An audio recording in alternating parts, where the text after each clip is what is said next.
สบายดีพี่น้องเนาะเจอกับซองอุดติดวงคือเก่าเด้อพี่น้องเด้อเนาะวันนี้เป็นวันอาทิตย์อีกมื้อหนึ่งพี่น้องเนาะมาเจอหนองเนาะพี่น้องหนองข้างห้วย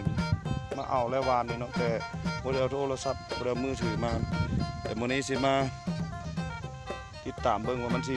มานบ่สิเป็นจังไดเนาะเพราะว่าเมื่อวานนี้เฮ็ดป่าออกแห่2ตัวพี่น้องวันนี้ก็เลยมาปราบเพิ่นอีกเนาะ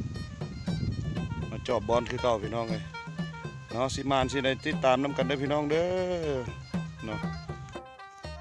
เอาหลังจากนั้นเราก็มาตกมองพี่น้องเลยเนาะเตรียมการก่อนเอาสิดึงมองเข้าคักๆแล้วจังซี่เอาจอบบอลเนาะพี่น้องเนาะให้ป่าอยู่ในขอบเขตมองเฮานี่เนาะเอาแบบนี้เลยเนาะเพราะว่าเวลาว่านแหมันจังสิถึงมันพี่น้องเลยเนาะในหัวหน้าเพิ่นก็เริ่มจอบแล้วบอลขึ้นมาแล้วมันบ่เหลือเนาะสิได้กินง่ายบ่หรือว่าจังใดมื้อนี้มันติดตามชมกันไปเรื่อยๆเนาะพี่น้องกับซองอุดติดวงเด้อพี่น้องเด้อติดตามกดไลค์กดแชร์นํจะได้กินข้าวง่ายกับหยังเหมือนกับเกลือหรือจังใดเนาะ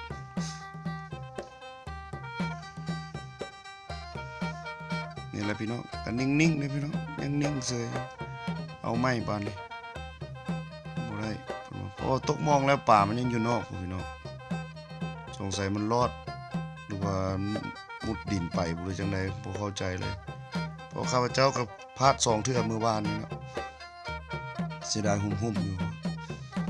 กี่ลายก็ประมาณตัวครึ่งกิโลพุ่นล่ะหรือว่ากิโลนึงเนาะก็ได้สัมผัสเพิ่นละ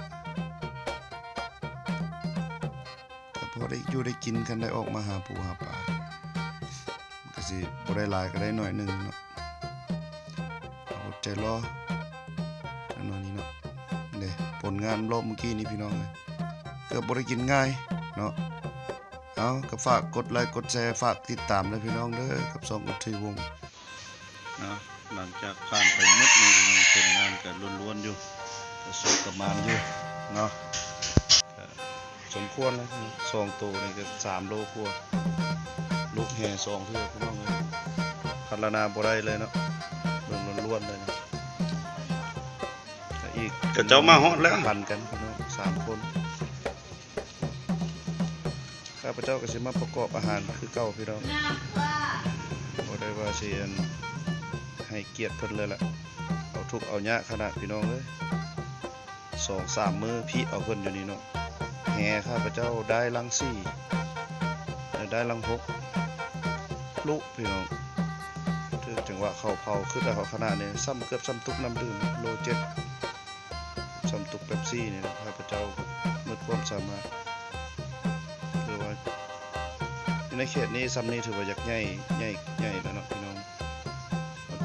นองอะไรมันก็นองบ่ใหญ่ปานใดหอมๆหุ่นๆเลยพี่น้อง